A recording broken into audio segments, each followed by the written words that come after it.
races are thinning out, and the college football playoff is starting to faintly appear on the horizon.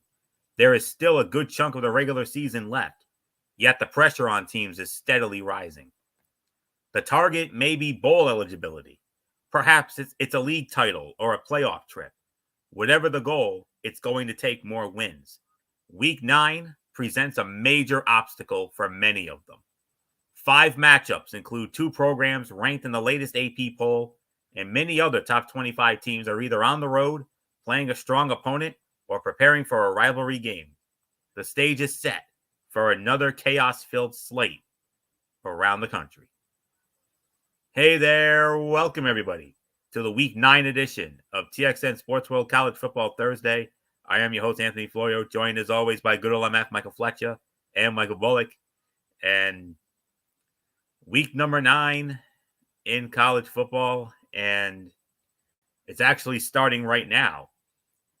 A game that I thought was going to be somewhat of a entertaining game turned out to be anything but. The number 19 Pittsburgh Panthers at home against the Syracuse Orange, and it is all Pittsburgh in this one. 41-13, 7:23 to go in the fourth quarter.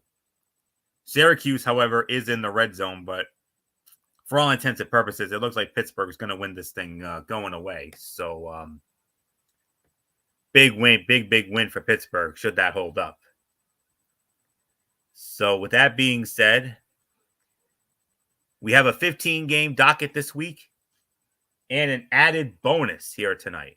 We are also going to preview the 2024 World Series between the American League champion New York Yankees and the National League champion Los Angeles Dodgers.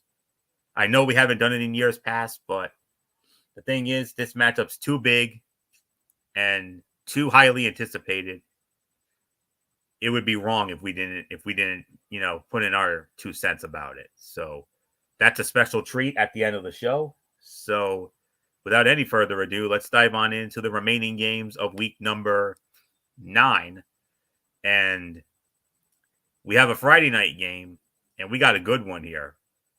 Out of the Mountain West Conference, the number 17 Boise State Broncos on the road against the UNLV Rebels from Allegiant Stadium in Las Vegas, Nevada. And this game will be over on the CBS Sports Network. And on the call for this game, it will be... Just trying to find it in my sheet here.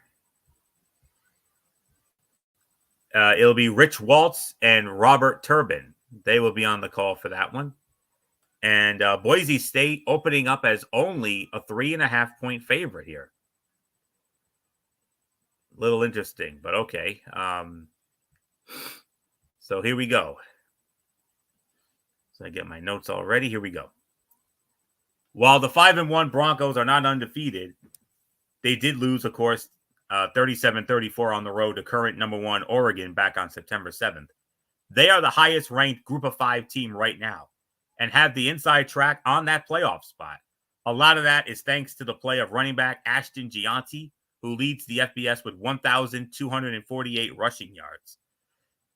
Gianti also has 17 rushing touchdowns, tied for second nationally behind only Army quarterback Bryson Daly's 19, and is averaging an incredible 9.9 yards a carry, despite frequently facing boxes stacked against him. But nonetheless, with all that, Gianti is emerging as the front runner for the Heisman Trophy, and he will get a good showcase game tomorrow night against a 6-1 UNLV team that has their own impressive players. Those include quarterback Haji Malik Williams, who took over from season starter Matthew Sluka beginning in late September around NIL drama that saw Sluka redshirt, claiming unfulfilled financial promises. In 4 games, Williams has thrown for 838 yards and 10 touchdowns against 2 interceptions, with a 70.5% completion rate, while also rushing for 390 yards and 4 touchdowns, while averaging 6.1 yards a carry. We'll see how he and the 3.5-point underdog Rebels do against Gianti and the Broncos. Regardless of the result, this may be a preview of the Mountain West Championship game.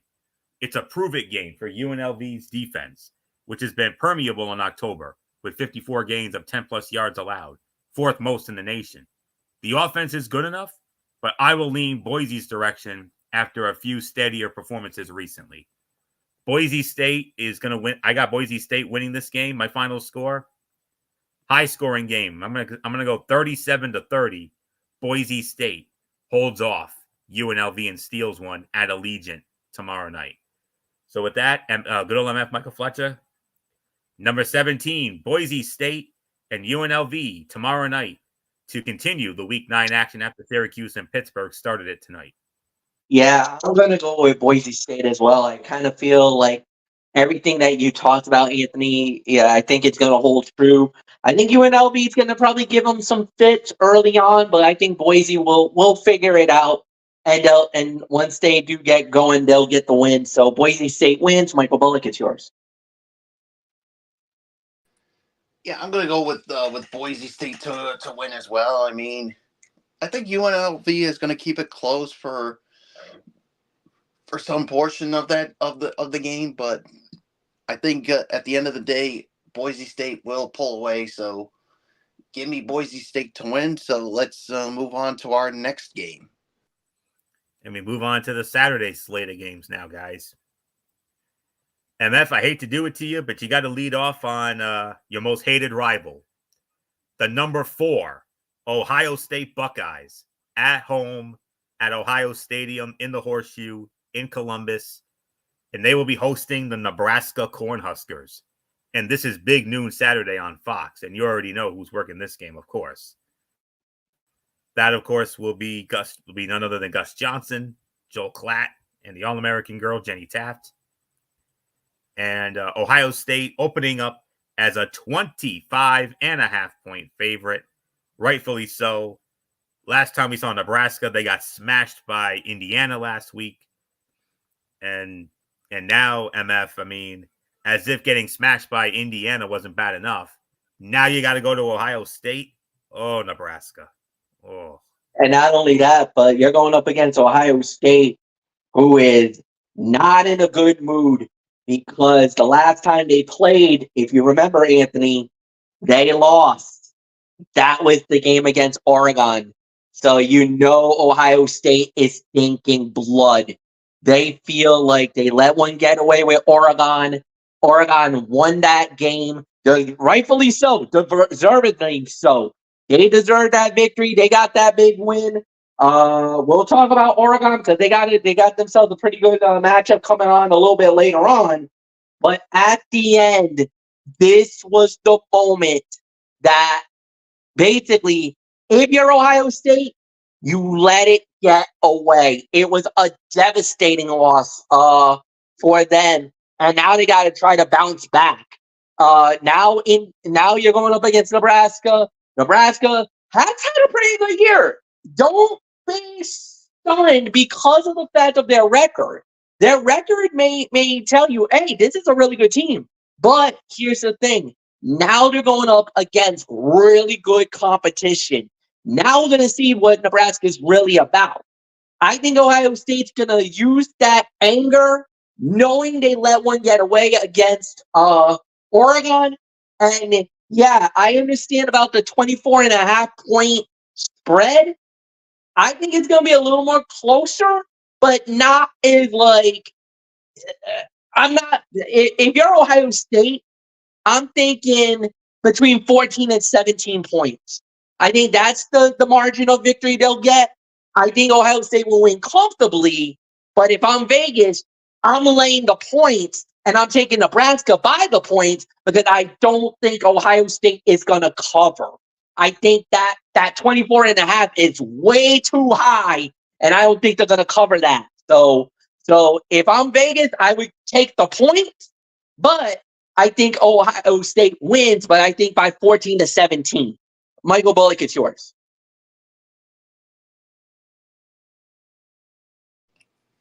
I think Ohio State's going to cover it.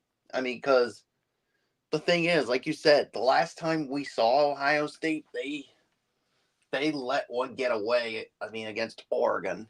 I mean, look, give Oregon credit. I mean, they did what they had to do, and you're Ohio State right now. You're probably like, we need a get right game here, and this is exactly what they need. And yeah, sorry, Nebraska. And there's a saying: you're in the wrong place at the wrong time, because Ohio State's going to be looking for blood, and unfortunately, I hate to say it to you guys, but you're going to be as and what is it we always used to say, Florio, with Alabama? Next victim. And I think that's what Nebraska's going to be. They're going to be the next victim. Ohio State wins, and it's not even going to be close. It's yours, Florio. Last week, Indiana outgained Nebraska 495 to 304 and forced 5 turnovers in a 56-7 annihilation. Nebraska quarterback Dylan Raiola is an immense talent. But a year of hard lessons will continue for the freshman quarterback opposite Ohio State. After seeing Oregon successfully test Ohio State on downfield passes, though, look for some early aggressiveness from Nebraska. I think they are going to more than cover this spread. Ohio State's going to win this thing, and I got them smashed in Nebraska. 45-14, Ohio State all over Nebraska. Our next, by the way, this is the first of 4 12 noon games on Saturday. The next one, without a doubt, the biggest of the 4 right here. I know I am going to have the most vested interest in this game right here, and I'm sure you guys might as well. The game of the 12 noon window, one of the games of the week. The number 12 Notre Dame Fighting Irish not really on the road, in a neutral site game against the now number 24 Navy Midshipmen. MetLife Stadium, East Rutherford, New Jersey, in the Meadowlands, the home of the New York Giants and Jets. And this game will be over on ABC. And on the call for this game, it'll be Sean McDonough, Greg McElroy, and Molly McGrath. And believe it or not, Notre Dame is opening up as a 13.5-point favorite. And I know a lot of people might have some concerns about that. But the thing is, Notre Dame owns this season series. They lead the all-time series with Navy 80-13 with 1 tie. So that might have something to do with it. So their past history with Navy. So Michael Bullock, I don't know. Nothing else left to say here. Huge game right here. One of the big games of this week 9. The game of the 12 noon window, without a doubt, far and away. Number 12, Notre Dame. Number 24, Navy at MetLife on ABC. Tough one, I know, but who you got? I'll tell you this, Florio. I mean, a 13-point favorite.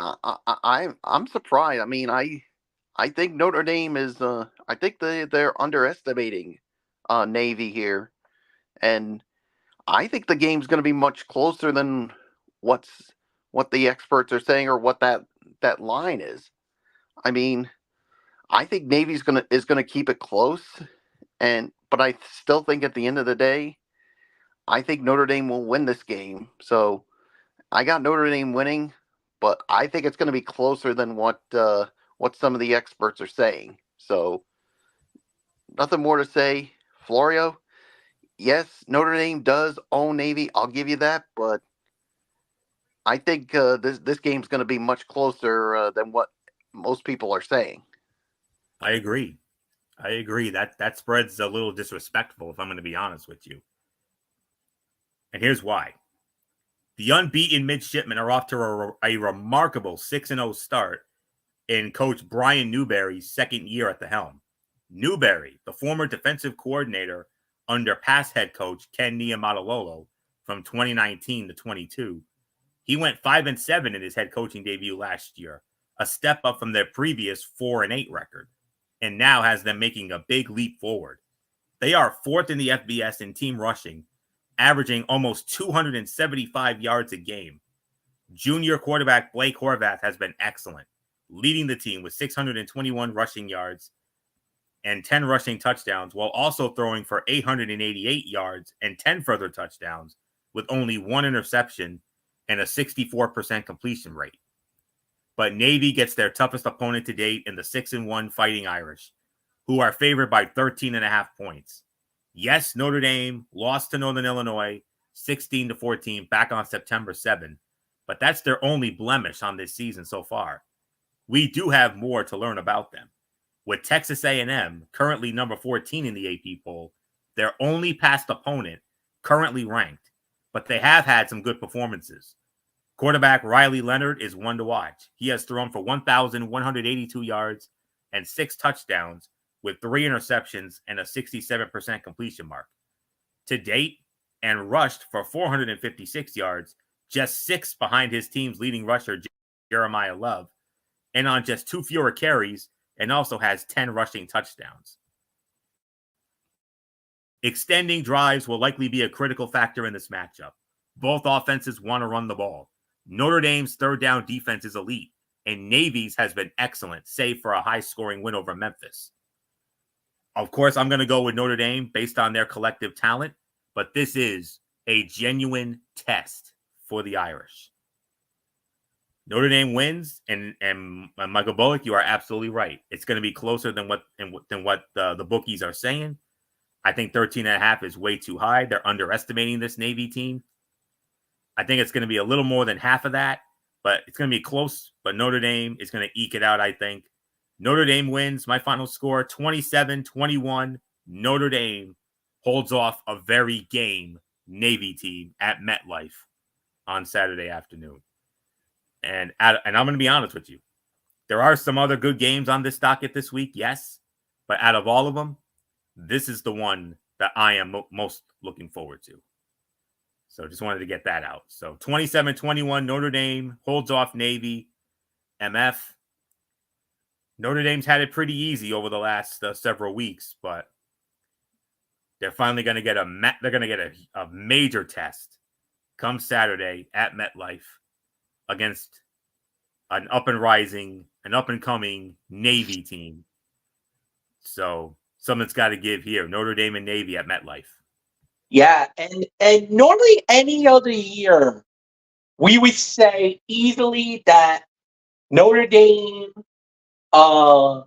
would easily crush Navy, and we wouldn't even bat an eye on this.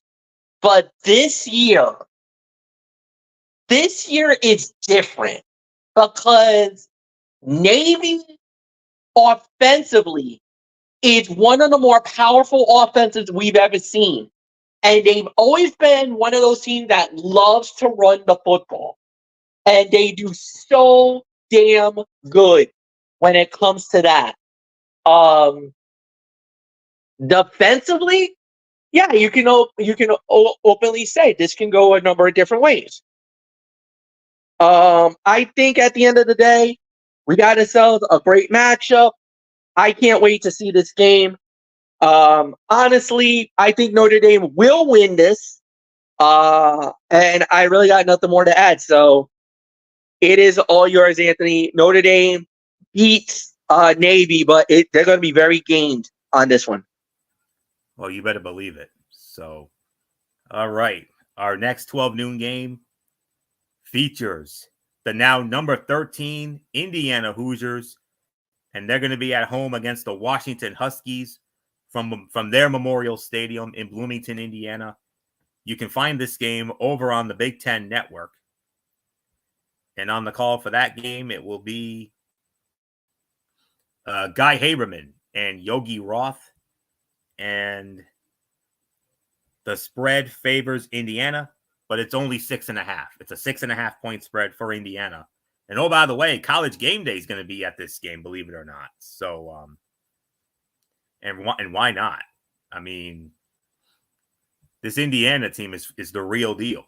And like I said, yes, ESPN's College Game Day is going to a game televised on the Big Ten Network. And not just because Lee Corso used to coach at Indiana. The Hoosiers are 7-0 for the first time since 1967. and they are fresh off a 56-7 smashing of Nebraska. The Huskers now have to go face Ohio State in another game in this window, like we already talked about, so that is not fun for them. And while the Washington Huskies are an underwhelming 4-3 in their first Big Ten season so far, they are last year's national runners-up, and they got payback on Michigan 27-17 2 weeks ago. But they got smashed by Iowa 40-16 last week. They're 6.5-point underdogs, but they're certainly not a walkover. For Indiana, 5th in the country with 513, look at this, 513 yards of offense a game to date. The big question is at quarterback after starter Curtis Rourke had thumb surgery this week. He has not been ruled out for Saturday. He's been slated as doubtful. But a return next week against Michigan State, I think, seems more likely. Rourke, the younger brother of CFL turned NFL turned CFL quarterback Nathan Rourke, is in his 6th year of college football, but his first at Indiana after transferring from Ohio. And he's been a star for the Hoosiers so far, throwing for 1,941 yards, 15 touchdowns, and only 3 interceptions with an almost 75% completion rate. If he cannot go, Indiana seems set to turn to backup and redshirt sophomore Taven Jackson, who has only 5 career starts and has only thrown 18 passes this year. Overshadowed by the rising popularity of their head coach Kirk Cignetti and a scorching start from quarterback Curtis Rourke, Indiana has held 6 of its 7 opponents to 14 points or less. Rourke might be out this weekend, so it is time for that defense to shine. Washington is certainly capable of winning, but the offense's red zone woes remain a major concern. But at the end of the day, I have to go with Indiana in this one.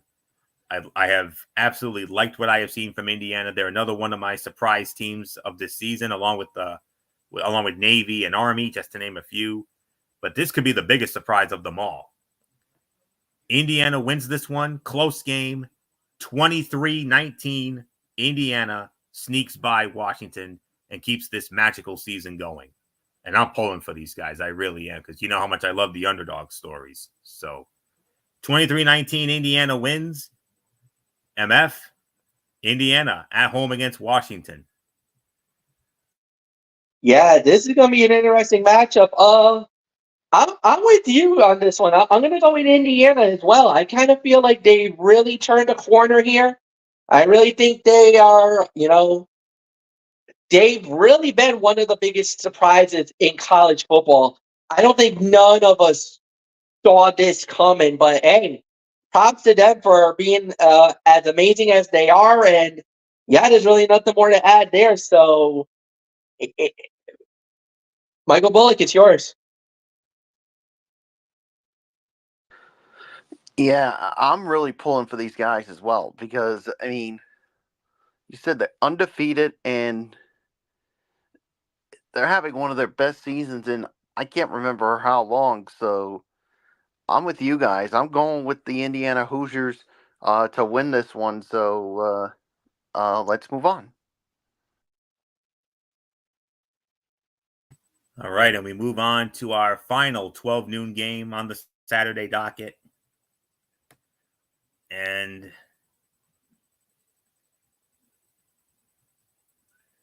okay, let me just hang on. 3, 6, 9. Okay. All right. Yep, I got the right game now. All right. Our final 12 noon game, and it features the number 18 Ole Miss Rebels at home at Vaught-Hemingway Stadium in Oxford, Mississippi, and they are hosting the Oklahoma Sooners. And you can find this game over on ESPN. And on the call for this game, it'll be Bob Wischusen, Louis Riddick, and Chris Budden. And Ole Miss opening up as a 20.5-point favorite. I can see why. MF, it's all because the last 2 weeks, Oklahoma has absolutely been smashed. First, getting smashed by Texas in the Red River rivalry. Very disappointing for you and me, at least, because that's one of our favorite games of the year. But on top of that, last week, they got smashed 35-9 at home against South Carolina. What is going on with all the Sooners? I mean, this team's fallen. They're falling on hard times. You can even make an argument. You kind of wonder. You're like, what the heck is going on? Why are they falling apart? What is going on with this team?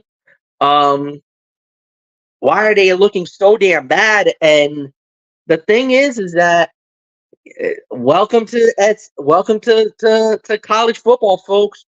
Normally, when you get games like this, you're doing really good. Then all of a sudden, you get smashed around by some really good teams lately, and I don't even know what to say. They got embarrassed at their own house, and now you're going up against Ole Miss, who, oh by the way, got their hearts ripped out by LSU in overtime. By the way, heartbreaking loss, 29-26. Now you're going up against Oklahoma, and they're going to Ole Miss. I hate to do it, but I think it's going to be 3 in a row on the loss column for Oklahoma, man. I got Ole Miss winning and winning this. It's going to be a tight game, but I got Ole Miss winning, so nothing more to say. Michael Bullock, it's yours. What game are we talking about here? It's Oklahoma and Ole Miss. Yeah, yeah. I don't know what's been going on with Oklahoma, but yeah, it's not good. And yeah, I'm with you guys. I mean, I think Ole Miss is going to be. I think they're going to run all over Oklahoma. So give me Ole Miss to win this one. So it's yours, Florio. It's strange to say, but Oklahoma is a total disaster offensively. South Carolina just went into their house and smashed them 35-9 a week ago. Until that changes, thinking the Sooners will spring a road upset against a better team is awfully bold. Ole Miss wins this one. Final score 31-16. Ole Miss over Oklahoma. So with that, we move on to our 3:30 games. We only have 3 of them. And first up on that docket, the new number 1 team in all the land, the Oregon Ducks, are number 1. And they are back at home at Autzen Stadium in Eugene, Oregon. But they have a tough opponent coming in. The now number 20 Illinois Fighting Illini. And oh, by the way, this is the Big Ten on CBS. So you know who's working this one as always. Brad Nessler, Gary Danielson, and Jenny Dell. And Oregon opening up as a 21.5-point favorite. And I believe it's Michael Bullock who starts it off. So Bullock, you lead off our 3:30 coverage here. The new number 1 Oregon Ducks back at home for the first time as the number 1 team, but they got number 20 Illinois coming in, and UNMF, you guys better than anybody know how damn good this Illinois team is after last week. Oh yeah, I mean they so much so they beat Michigan, and to the point that Michigan's no longer in the top 25. So I think it's going to be close at the beginning, but Oregon is I mean, I think they're going to pull away eventually and should win by more than maybe about 2 touchdowns. Because I mean, look what Oregon's. I mean, they're the number 1 team in the nation for a reason, especially when you defeat a team like the Ohio State Buckeyes. So, give me the Oregon Ducks to win. It's yours, Florio. Yes, absolutely.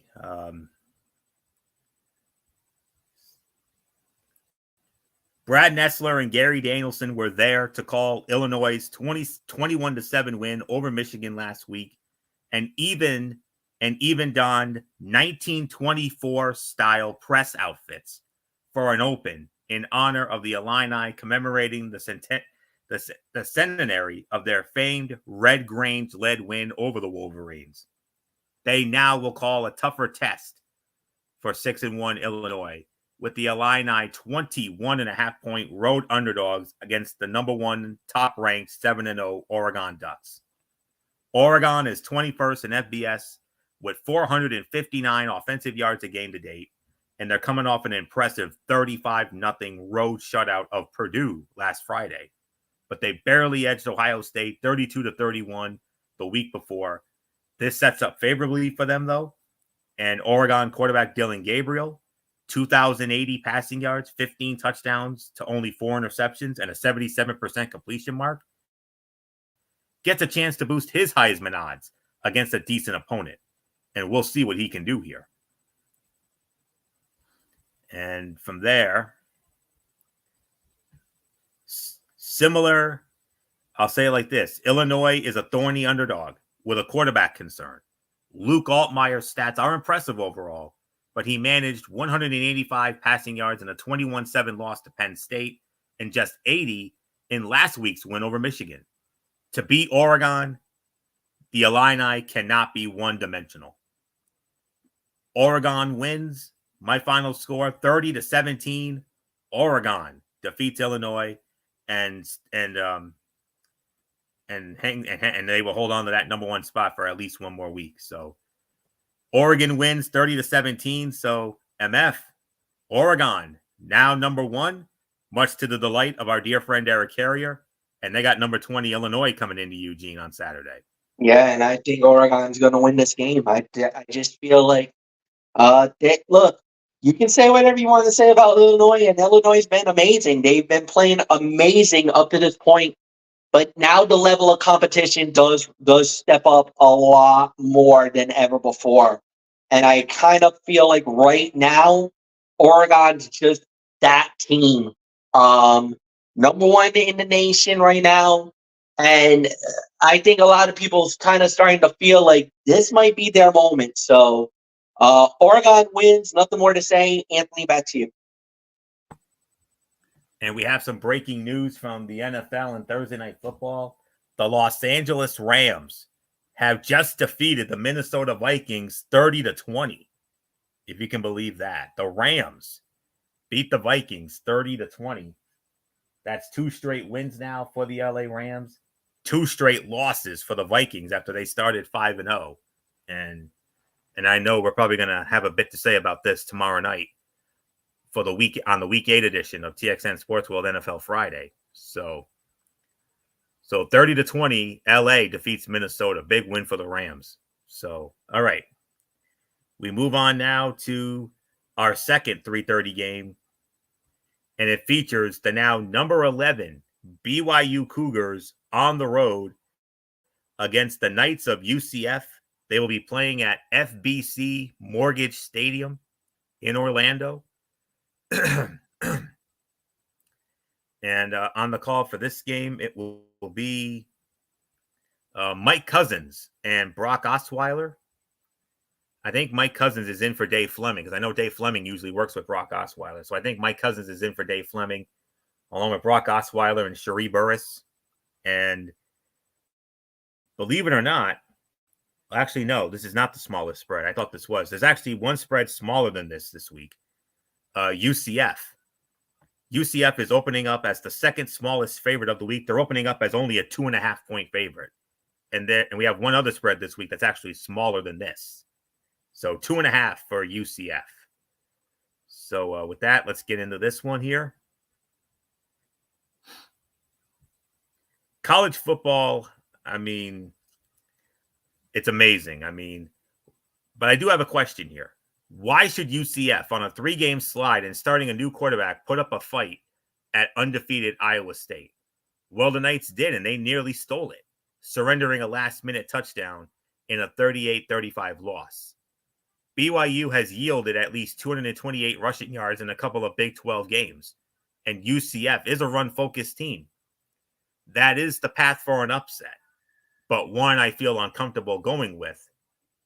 So I am going to go with BYU to win this game. It's not going to be close. It's not going to be comfortable. It's going to be, I think they'll barely pull this one out. I think they'll eke it out, as I always say. BYU, give me BYU to win, but would I be surprised if UCF pulls an upset?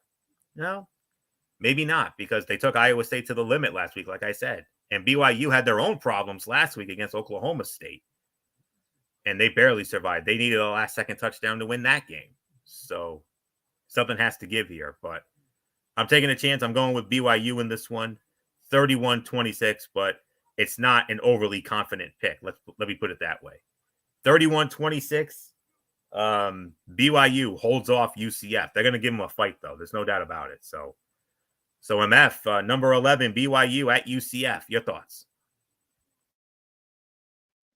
I agree.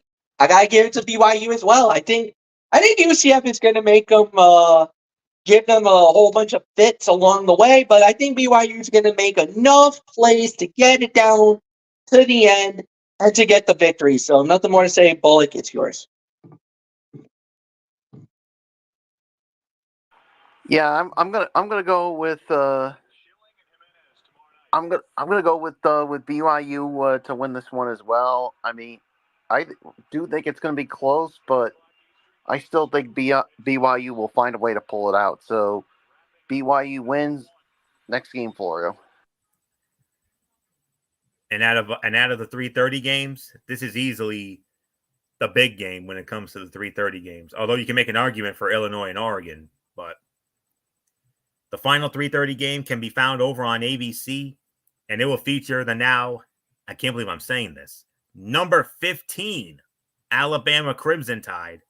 That's right, number 15 Alabama Crimson Tide, back at home at Nick Saban Field at Bryant-Denny Stadium in Tuscaloosa, and they are hosting the number 21 Missouri Tigers. ABC has this game, and on the call for it, the voice of Monday Night Raw, Mr. Joe Tessitore, along with Jordan Rogers, and maybe Stormy Buonantony or Katie George, I'm not sure, but Bama is opening up as a 16.5-point favorite, though. So that's something we got to keep an eye on. So MF, oh boy, something's got to give in this one. Mizzou, number 21, but definitely Alabama, though. Number 15, after Bama last week, for the second time in 3 years, they go into Neyland Stadium and Tennessee got them again, even though it was not as high scoring as that wild game 2 years ago was. Yeah, and this time, unfortunately, for the second year in a row, unbeknownst to us, fans stormed the field, stampede happened, and a goalpost got taken down again. Unfortunately, this is going to cost Tennessee some more money. Second time around, that's $250,000, and then a goalpost got taken down. This time around, it only cost them $50,000 instead of the $100,000 because both goalposts came down the last time at Neyland Stadium. This time, only one got taken down. But what we did find out was that security was wicked tight. This time, the goalpost was not taken to the Tennessee River and thrown into the river. This time around, I believe what they did was they grabbed it. From what I've been told, they grabbed the goalpost. They brought it to the student frat, to the frat party on the Neyland Stadium on the University of Tennessee. And what they did was they cut the goalpost and used it as special memorabilia, special souvenirs for all of the alumni that wanted a piece of history to say we were there to see Alabama lose in our house. So that's what happened there. So just to give you a little side note on what happened, I found out a little bit later on that a stampede broke out, and unfortunately one of the goalposts got compromised, and down it went again. So they basically said, all right, fine, you can take that one, but you're not getting the other one because security was wicked tight on the other goalpost. They made sure they weren't going to lose $100,000 for the goalpost to be replaced on the other one. Now, as far as Alabama goes, look, I think in any other case, you would think, this should be fine. They'll be all right. They should be fine and everything else. The problem is the starting quarterback for Missouri is doubtful. Most likely may not play. and their running back is doubtful and may not play either. You got two major weapons from Missouri out, and you're going up against an Alabama team that just lost to Tennessee, and you're going to Brian Denny. Oh, that's a recipe for disaster. If you're Missouri, sorry boys. If anybody's looking for an upset here, you ain't gonna find it in this one. Roll Tide is what I'm saying. Alabama wins. Bullock, it's yours.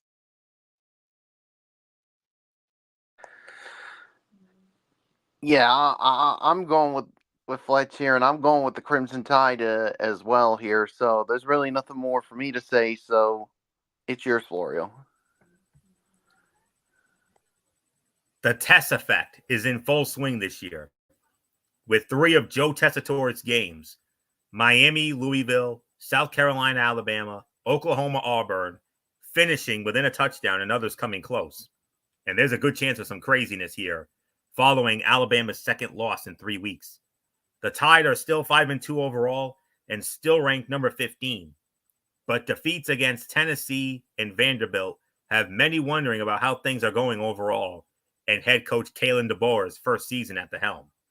Meanwhile, fifth-year Mizzou head coach Eli Drinkwitz is building off last year's 11-2 season, the first time he had won more than 6 games there, with a 6-1 mark to date. But the Tigers did take a 41-10 thumping at Texas A&M on October 5, and they've had some other close calls, including a 4-point win over Auburn last week.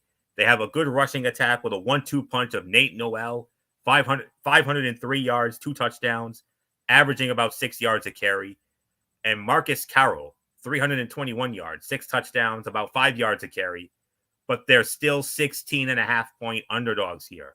We'll see what they can do against the Tide. We're all learning together. We have to recalibrate weekly expectations for Alabama while adjusting to the quote-unquote Nick Saban isn't here to save you reality. The program's only 2 home losses since 2015 happened against college football playoff-bound opponents. Alabama hardly loses in Tuscaloosa, and certainly not to Mizzou, which fell 41-10 at Texas A&M and might be without their star quarterback, Brady Cook. So I'm going with Alabama to win this game as well. 34-17, Alabama defeats Missouri. We move on now to a 4:15 kickoff, and we got a sleeper game of the week right here, guys, out of the SEC. The now number 5 Texas Longhorns on the road. And look who's in the top 25. I never thought I'd see the day. The now number 25 Vanderbilt Commodores. And this game will be live from First Bank Stadium in Nashville, Tennessee, over on the SEC network. And on the call for this one, that will be Tom Hart and Cole Kubelik. And the spread favors Texas. Texas opening up as an 18.5-point favorite.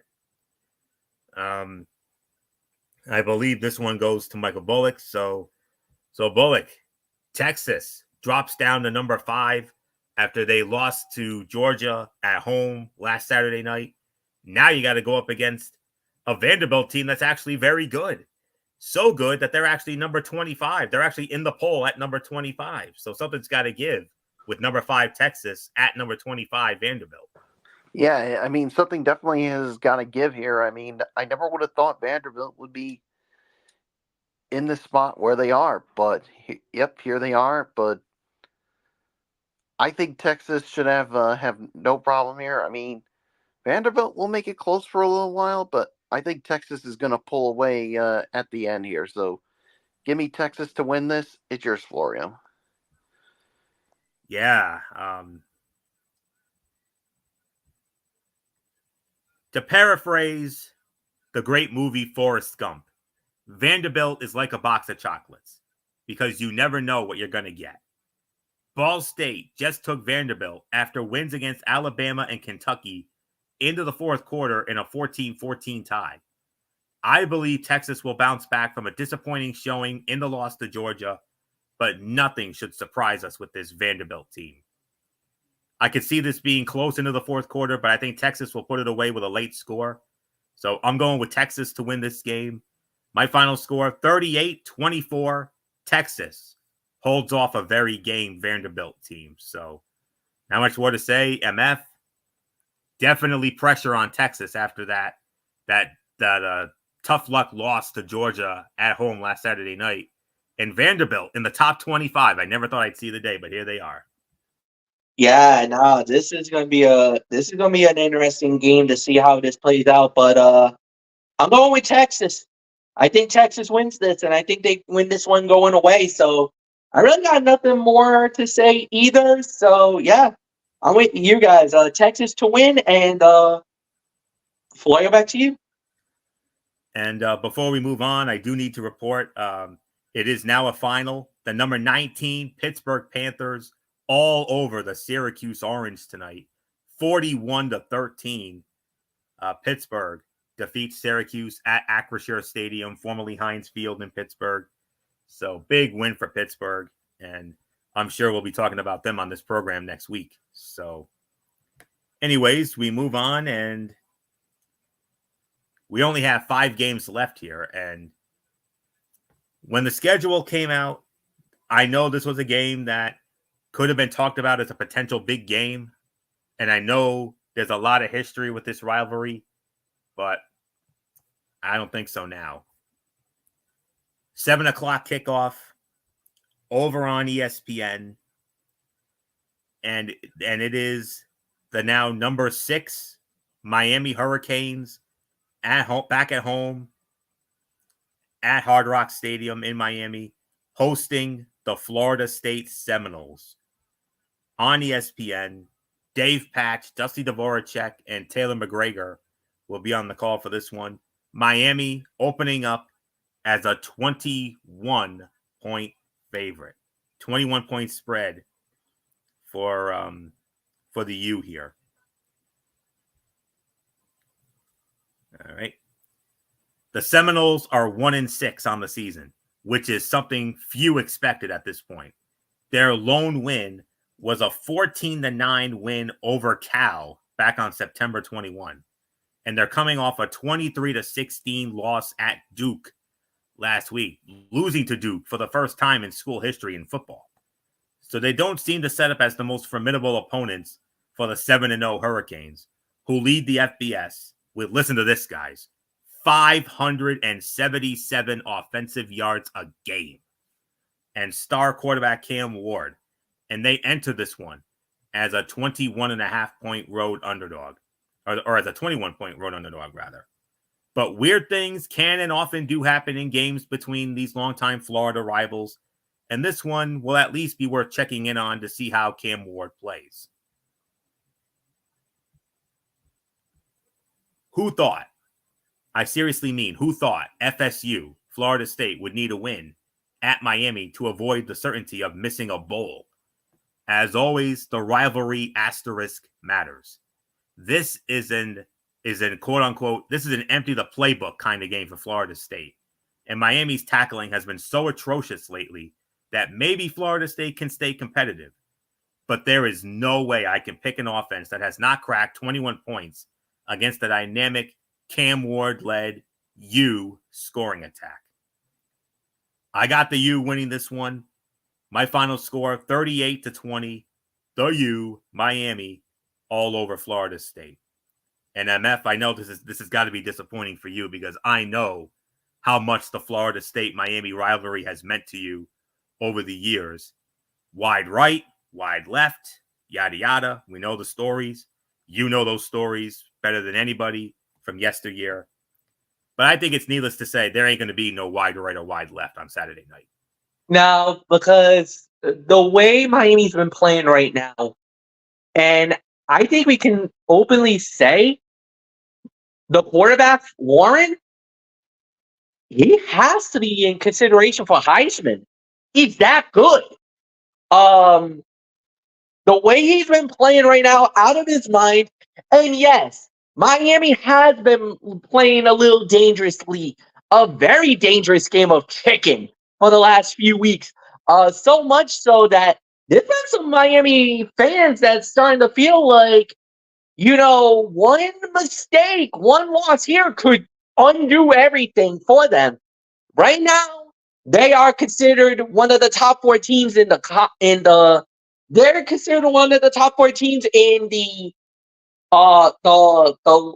first poll that came out in the college football playoff, because they are right now the clubhouse leader in the ACC. And guys, under these new rules, if you win your conference, you automatically get a top 4 seed in the tournament. So if you're the ACC champion, the SEC champion, the Big Ten champion, and I think it's the Big 12, if you win one of your conference titles, you automatically get a top seed. You don't have to play in your university's home. You go instantly to a bowl. And we're not talking any other bowl. We're talking one of the big ones. We're talking either you're going to Pasadena, you're going to, I believe, I'm trying to remember what the quarterfinal games are going to be, because I do believe they're I think it's either what I can look that up for you, MF. Not a yeah, problem. because I'm on it. I'm already on. All right. Well, but I can already tell you, you don't have to worry about playing an extra game. You don't have to worry about getting one of the, like I said, you could be going to Atlanta. You could be going to New Orleans. You could be going to Arizona. You could be going to, hey, God forbid, you don't know. You could end up going to Pasadena and the Rose Bowl. You could be going to Dallas or Arlington, I should say, for the Cotton Bowl. There's the 6 bowls that's outside that realm, and you could be landing in one of those spots. You want to be there. This is the schedule. I got it right here. When it comes to the quarterfinals, it'll start on New Year's Eve night at 7:30 on ESPN. Playoff quarterfinal at the Verbo Fiesta Bowl. Fiesta Bowl, that's Tempe. That is Glendale, Arizona. Yes, it is. The other 3 will all be on New Year's Day. 1 p.m. on New Year's Day, ESPN quarterfinal at the Chick-fil-A Peach Bowl. Okay, Mercedes. Atlanta. That's Mercedes-Benz Stadium. 5 p.m. ESPN, the granddaddy of them all, the Rose in Pasadena. Okay, that's another quarterfinal. And so let me guess, the last one, Sugar Bowl. 8:45 p.m. New Year's night. Yes, All-State Sugar Bowl, New Orleans. Superdome. So, and then on Thursday, January 9th, semifinal at my favorite bowl, the Capital One Orange Bowl. That would be Hard Rock, Miami, and then by process of elimination, the next night, that means the Cotton Bowl, Arlington, Dallas is the other semifinal. On Friday night, January 10th, and then the national championship game will be on Monday night, January 20th, Martin Luther King Day night, by the way. Yep. From Mercedes-Benz Stadium in Atlanta. There's your bracket. Atlanta. So, but that's what I mean, Anthony. Right now, Miami, they could be going to New Orleans. They could be going to Pasadena. They could be going to Arizona or Atlanta because that's a guaranteed spot. And right now, you want to be in the top 4 because that takes out the element of surprise. That takes out any fear that you may have of playing one extra game. That's what you want more than anything else. So, yes, Miami definitely looking very good. They're looking very dangerous. They could get there. Obviously, the other concern is it's Florida State. You don't know what you're going to get. Yes, they've been so bad. Yes, they've been horrible. They had that embarrassing loss in Dublin, Ireland. Then they got crushed by, I think it was Boston College got them earlier in the year. They only got one win under their system. But if you knock off if you knock off Miami, all will be forgiven in Seminole Nation. Florida State fans, doesn't matter what you do, but if you beat Miami, your whole season is made. That's like with Michigan. We don't care what we do throughout the entire season. We could have the worst record ever. But if we beat Ohio State, that's our season. We would be absolutely tickled pink if we beat the Buckeyes. So that's what Florida State is thinking in their minds. Yes, our season stinks. Yes, we've been having a rough year. We should probably fire every coach on that team. We should probably throw the AD out of the freaking building. But I will guarantee you this. If they beat the Hurricanes, all is forgiven in FSU. Unfortunately, I don't see it happening. I got Miami winning. Michael Bullock, it's yours.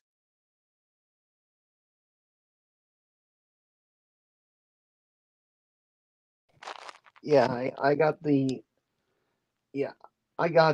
Miami winning this one, and I think this isn't going to be close. This is not going to be one of your classic Florida State Miami games that we've seen in the past. So yeah, Miami wins. It's yours, Florida. All right, and we have we move on to we have two games at 7:30. Both of them are pretty good games, I'll be honest with you. One a little more than the other. But still, I think both of these games are solid matchups. Our first 7:30 game, Big Ten, Saturday night on NBC. The now number 3 Penn State Nittany Lions on the road against the Wisconsin Badgers. Camp Randall Stadium, Madison, Wisconsin.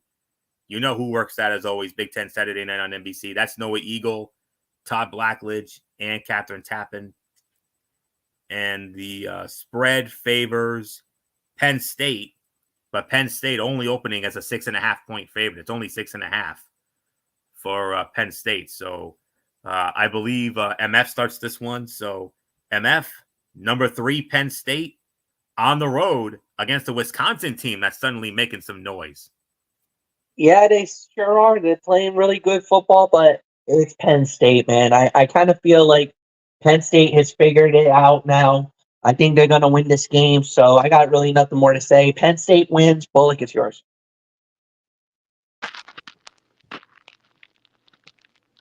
Yeah, I got Penn State winning this one as well. So yeah, nothing more to say. It's yours, Florida. Wisconsin is built to frustrate Penn State quarterback Drew Aller, who tends to have a minimal impact opposite solid defenses. The problem for the Badgers, though, is that Penn State has a dominant unit of its own, while their quarterback, Braden Locke, has thrown an interception in all 4 starts.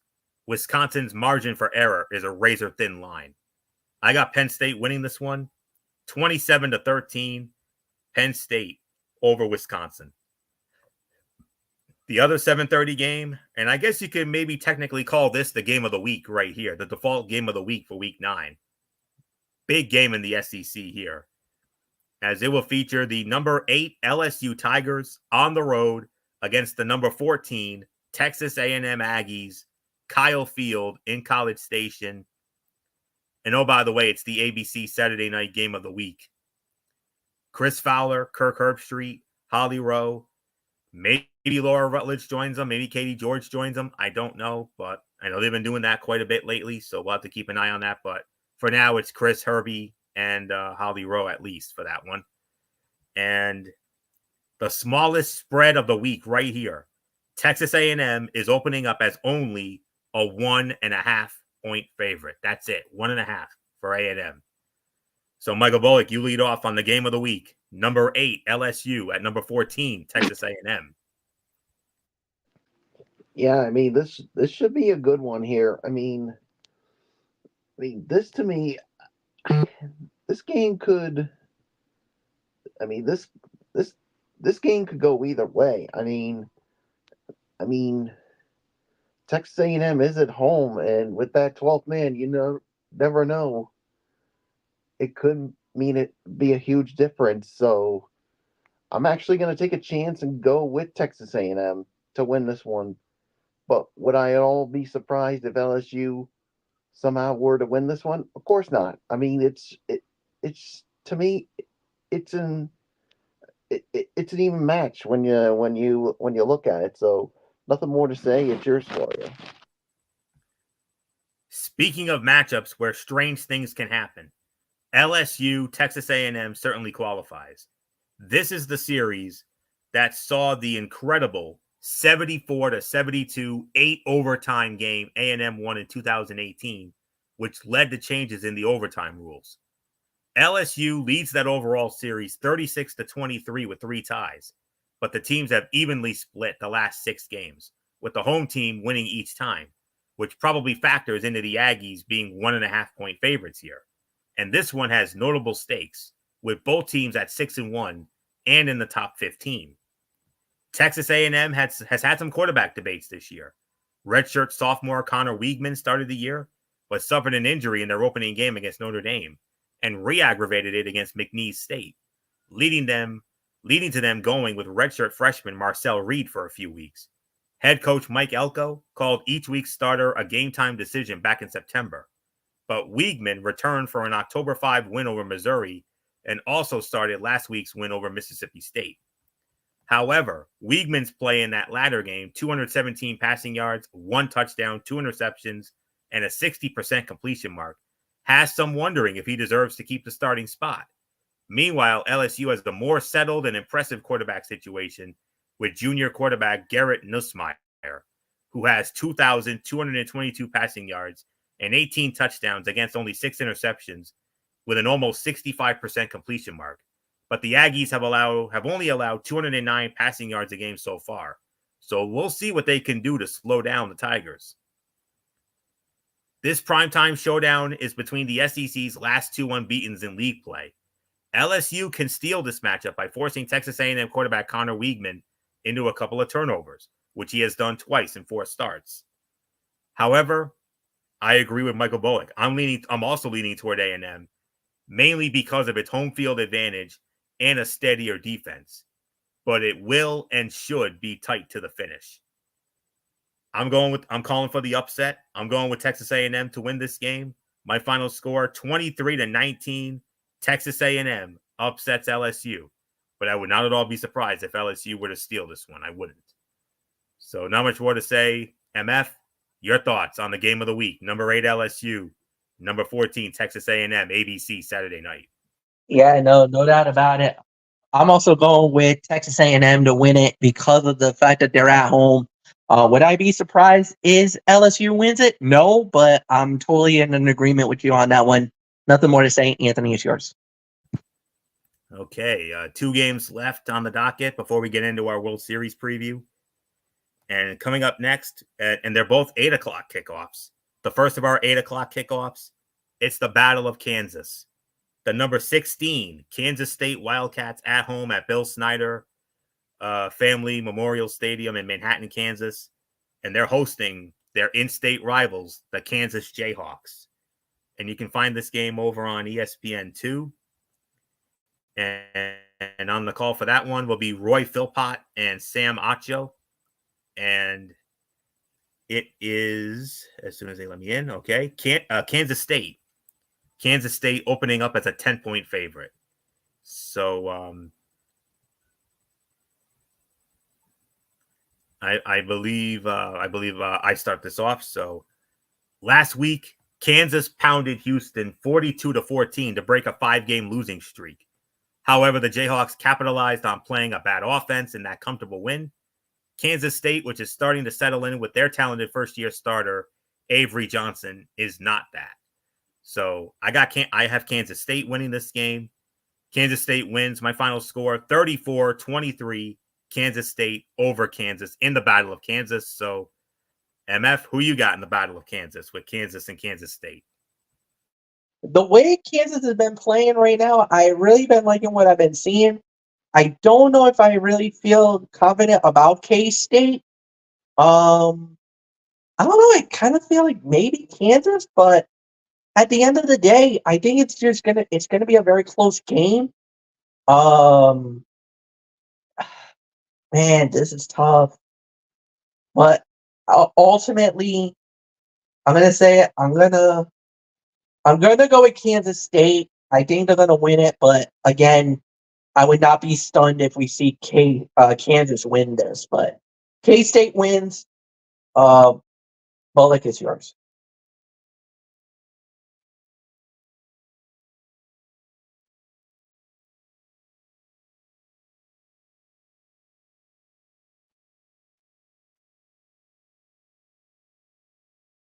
Bullock, are you there? Oh, there you are. Oh, yeah. I forgot to unmute myself. So, yeah, I'm going to go with Kansas State. So, yeah, nothing more to say. So, last game for you. Yeah, the final game of week number 9. Also, an 8:00 kickoff on Saturday night. Another sleeper matchup here. The number 22 SMU Mustangs on the road against the Duke Blue Devils. Brooks Field at Wallace Wade Stadium in Durham. And this game can be found over on the ACC network with West Durham and Tom Luganbill and SMU opening up as an 11.5-point favorite.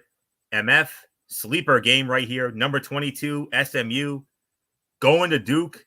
Duke, of course, doing something they had never done before. They beat Florida State in football for the first time ever. Can they keep that momentum going? Yeah, I kind of feel like it's a look. What Duke did was wicked special. It was amazing, and I really got nothing else to add. But I'll say this, truthfully, honestly, uh, I think SMU's going to win this. So there's really nothing more to add. And yeah, it is all yours. So yeah, SMU wins, and Frolic is yours. Yeah, I got SME winning this one as well. So it's yours, Florio. Duke, Duke does not need to apologize for a favorable schedule or narrowly winning most of those games. SMU, however, will be the best competition the Blue Devils have faced this season. It seems unlikely Duke's offense, one converting just 26.8% of its third downs, can match SMU's pace. SMU wins. My final score 37-24, SMU over Duke. So, with that being said, ladies and gentlemen, normally that would be the end of the show, but for this week, it's not. Because of the fact that we have, starting tomorrow night, we have something really special here. The most highly anticipated World Series that I think any of us can think of in recent memory. I cannot remember the last time we had this much excitement going into a World Series. We personally, it would have been 2021 when MF's Atlanta Braves were in the World Series against the Houston Astros and beat them to win the title. But professionally, it's the most anticipated World Series for us, I probably would say, since 2016, when the Chicago Cubs and the then Cleveland Indians went at it. Because someone was going to break a long championship drought, and it ended up being the Cubs finally ending that 108-year drought when they won it all, and in the most thrilling World Series game we've ever seen. So, but this time around, it's the two biggest cities in the world about to throw down here. It all starts tomorrow night on Fox, the 2024 World Series. The American League champion New York Yankees squaring off against the National League champion Los Angeles Dodgers. The Dodgers have the home field advantage in this World Series. It all starts tomorrow night, 8:00. And by the way, all games of this World Series exclusive to Fox. All 7 or all World Series games, no matter how many there are, whether there are 4, 5, 6, or all 7, will all be on Fox, every one of them. Game 1 is tomorrow night, Dodger Stadium. Game 2, Saturday night, also at Dodger Stadium. Off day Sunday for the travel day. And then the series will shift to Yankee Stadium in the Bronx for game number 3 on Monday night. Game 4 will be on Tuesday night. If a Game 5 is necessary, that game will also be at Yankee Stadium on Wednesday night. And then if a Game 6 is needed, then there will be a travel day on Thursday. And then Friday, November 2nd. Friday, November 1st would be Game 6 back at Dodger Stadium in LA. And if a winner-take-all Game 7 is needed, that game will take place on Saturday, November 2nd from Dodger Stadium in Los Angeles. Fox will have the World Series as always. It'll be Joe Davis along with John Smoltz and reporters Ken Rosenthal and Tom Verducci.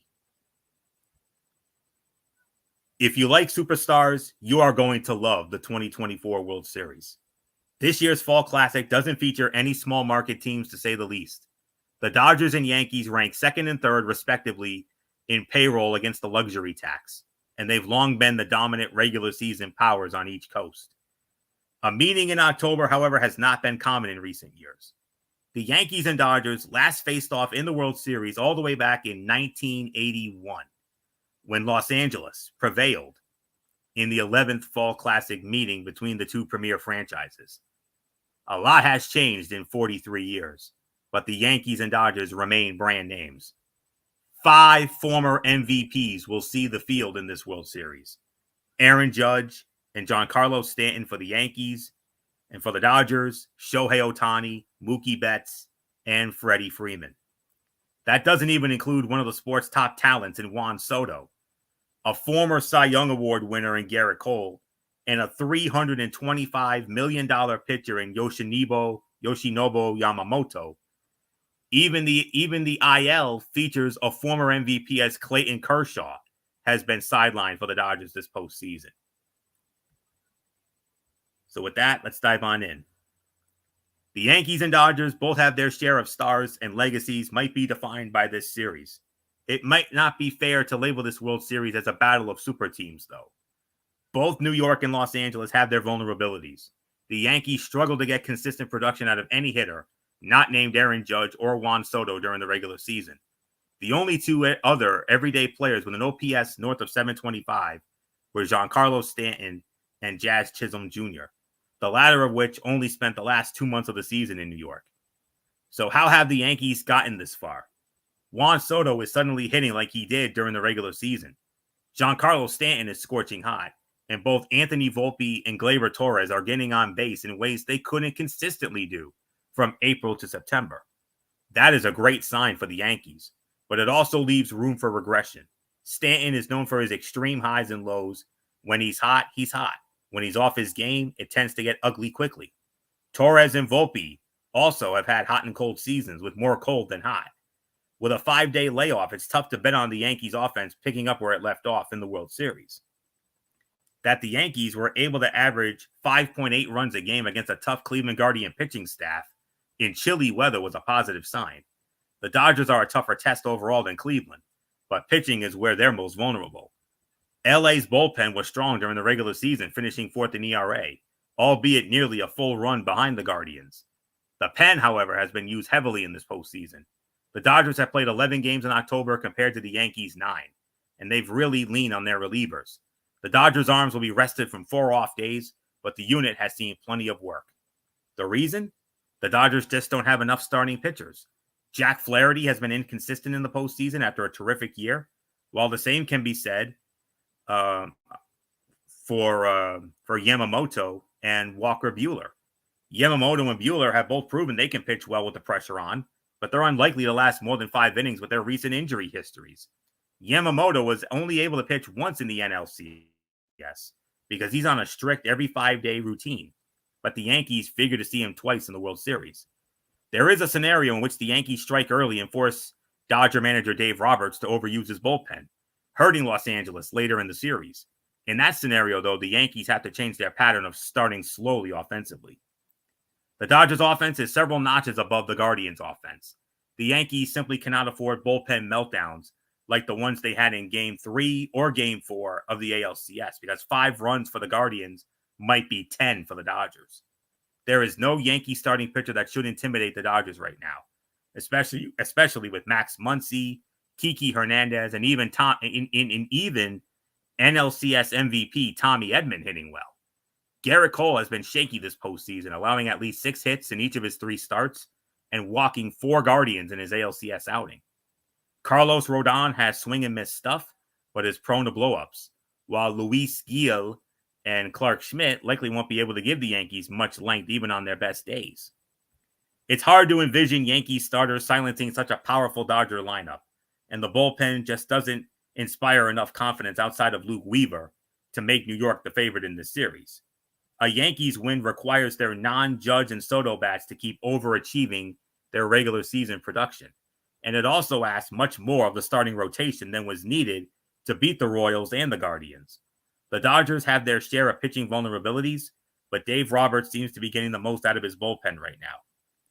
There's always a chance the Yankees could strike early games and make the Dodgers pay for their lack of starting pitching. But honestly, Los Angeles has the inherent advantage in this World Series. Now, my gut is telling me to go with the Dodgers to win this series in 6 games. But my heart is telling me to go with the Yankees in either 6 or maybe even 7. But at the very least, this series is going at the very least 6. But then again, I wouldn't be surprised if this goes the distance, because these two teams are so evenly matched. Professionally, my professional opinion is to go with the Dodgers to win in 6. My personal opinion is to go with the Yankees in 6, maybe 7. This year has been a year to remember for our sports teams. In January, MF and Michael Bullock we all celebrated as MF and Michael Bullock, their Michigan Wolverines, won the college football playoff national championship. 5+ months later, in June, we all celebrated again as Michael Bullock's beloved Boston Celtics won the NBA championship. If MF has had a championship moment, and if Bullock has had a championship moment, who says that I can't have a championship moment this year? I haven't celebrated a championship since my Yankees last won this thing all the way back in 2009. I've been starving for a championship for 15 long years. I'm due. I'm really due. Forget the professional opinion. I'm forget my gut. I'm going with my heart on this one. And if I'm wrong, hey, I'm wrong. But for them to get this far is an achievement that in of itself. I honestly did not expect them to get to this point, let alone even get to the LCS, honestly.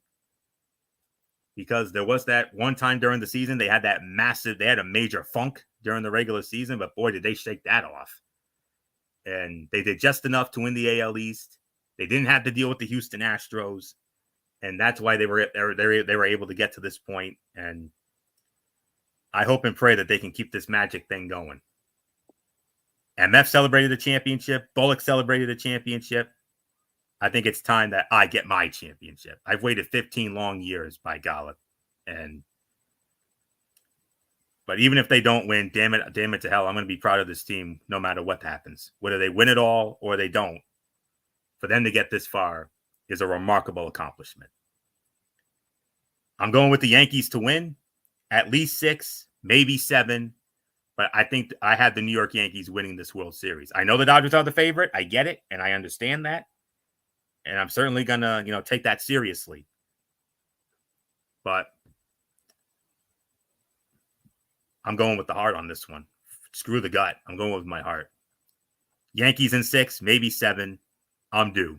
So not much more to say. I'm going to give it over now to even though Joe Davis is now the voice of it, the man that I will always consider the Joe Buck of our Major League Baseball playoff coverage, our voice of it, good old MF Michael Fletcher. When was the last time, MF, we had a World Series this highly anticipated? I think you have to go to, like we said, I think it was Atlanta versus Houston. I think that was the last time we had like a very highly anticipated World Series.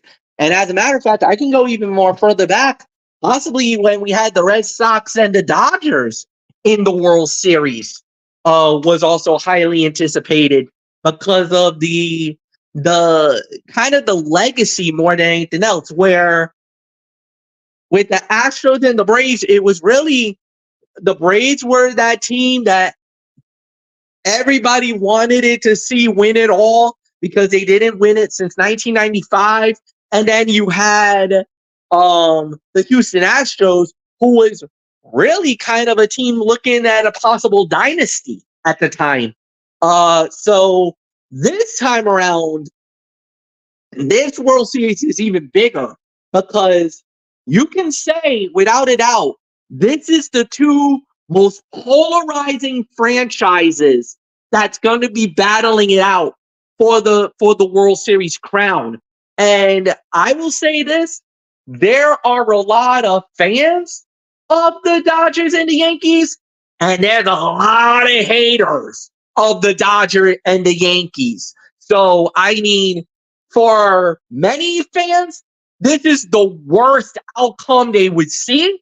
But for most of the people, including myself, Anthony Florio, Michael Bullock, and quite a few baseball historians, we are very excited to see this World Series. This is, like you said, it dates back all the way to even before LA became the Los Angeles Dodgers. This dates back to like the 1940s, the 1950s, when it was really the New York Yankees versus the Brooklyn Dodgers. So there has always been a rivalry between the Dodgers and the Yankees because it used to be a borough type thing, Brooklyn versus the Bronx. But then the Dodgers left, went to LA, and since then, the rivalry kind of took it a life of its own because it's LA versus New York. We know the history of LA versus New York, and we know it doesn't matter what sport it is. Doesn't matter if it's in NFL, NHL, NBA, Major League Baseball. When you talk about New York versus Los Angeles, there's some bad blood. There's no light or no love from one city to the other city. And trust me, you want a real brawl going on, you're going to see it. These next 7 games, possible next 7 games, you don't know, it's really going to be a style of everything else. Now, going into the series, I am going to say it. I'm going to say this right here, right now. Expect a slugfest in this World Series. You're going to see very few pitching gems in this World Series. I think you're going to see a lot of runs put up, which is going to make it a long night. So, Anthony Florio, we might be burning the midnight oil here because there might be a few nights where we might be burning the midnight oil because even with these new rules with baseball, the pitch clock and everything else, I got a feeling we might be sitting on 3.5 to maybe 4-hour games because I think that's how long these games are going to be going, especially these nights, because I think we're going to see offensive explosions throughout this World Series. Now, if you put the teams 1 through 9, who is better? It's a complete wash. Yankees got some dangerous hitters. The Dodgers got some dangerous hitters. And this is where offensively it's a draw. You can say maybe a slight edge one way or the other, but I don't think there is no slight edge. They're both dangerous. They're both amazing. Offensively, it's a wash. Now, once you get into the pitching and the bullpen, this is where I give a slight favor to LA. Not by much, but I'm giving them a slight favorite. Even though Nestor Cortez and Garrett Cole for the Yankees, I think are going to be absolutely dominant. I think they're going to have great performances. But I do believe that the Dodgers pitching the Dodger hitting should be able to get to one of these two guys. And I do believe it could be early on in the World Series where they get it, but I do believe that the Dodgers will figure them out, and I think they'll chase one of these guys out of the game. Once it gets to the end, I think LA has just enough weapons that I believe that they'll make the clutch moments, they'll make the clutch decisions, and the thing is, Dave Roberts has a lot of pressure on him more than anything else. Aaron Boone is playing with the house money because there was the expectation where, and the one knock that I think the Dodgers will have the advantage over the Yankees is who they played in the series to get to the World Series. Remember, the Dodgers had to play the Padres, who were really hot at the time, the New York Mets, that was the real best, that was one of the best unsung stories in all of baseball to get to the World Series. Where for New York, there's been a lot of people hating on the Yankees, saying that they had the most easiest path to the World Series because A, the Houston Astros, and B, the Baltimore Orioles, two teams that gave the Yankees fits either throughout the year or through the history, both got knocked out. So it was a given, in my opinion, that the Yankees were going to make the World Series. So I was not surprised that the Yankees got there at the end. If they did not get to the World Series, Aaron Boone is fired and Brian Cashman is gone. Both these guys would have been tossed out on the street because this was the most easiest path for New York to get to the World Series. As much as I would love to have that golden moment for Anthony, I don't see it happening. I don't believe. I think New York is in over their heads. I think New York is. Look, it would be a great story if New York wins it all. It would be awesome to see the Yankees become the world champions again. But just honestly, truthfully, and I'm just trying to take my loyalty or my love or my respect, and I'm trying to be more of the baseball guy here and not try to be, I'm trying to be as impartial as I can. I just don't see the New York Yankees making it. I don't.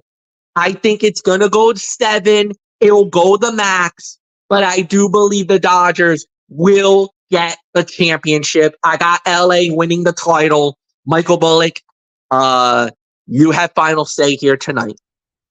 Yeah, my final say is I got to go with the Dodgers to win this series in 7 games. I mean, would I love to see the Yankees do it? Well, I do. I mean, especially for Anthony Florio, but to me, the Dodgers are just the better team because they have more offensive firepower, and yeah, I mean that's the thing.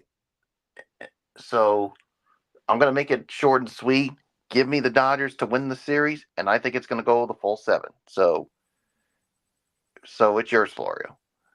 All right. And with that will put the bow on this week 9 edition of TXN Sports World College Football Thursday. We want to thank you all so very much for tuning in as always. We'll be back with you again tomorrow night at 10:30, right back here on the Tone 25 for the week 8 edition of TXN Sports World NFL Friday. We will recap Thursday Night Football, where the Los Angeles Rams defeated the Minnesota Vikings tonight, 30-20. We'll get into that tonight, or I should say tomorrow. And we will also preview all remaining games of week number 8. A lot of good matchups, and we'll get into all of them tomorrow night. And then on Saturday night, around the 10:30, 11 threshold, we will have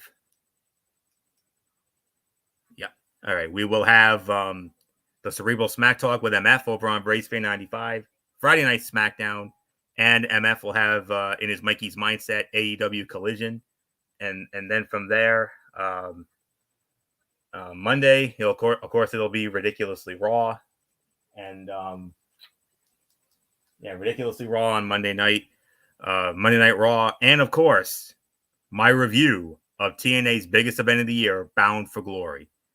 And then on Wednesday Night Madness, MF, AEW Dynamite, NXT, and of course, Thursday Night Football next week, a matchup of, I believe it's the Houston Texans squaring off against the New York Jets on Halloween night. So happy Halloween for football fans there.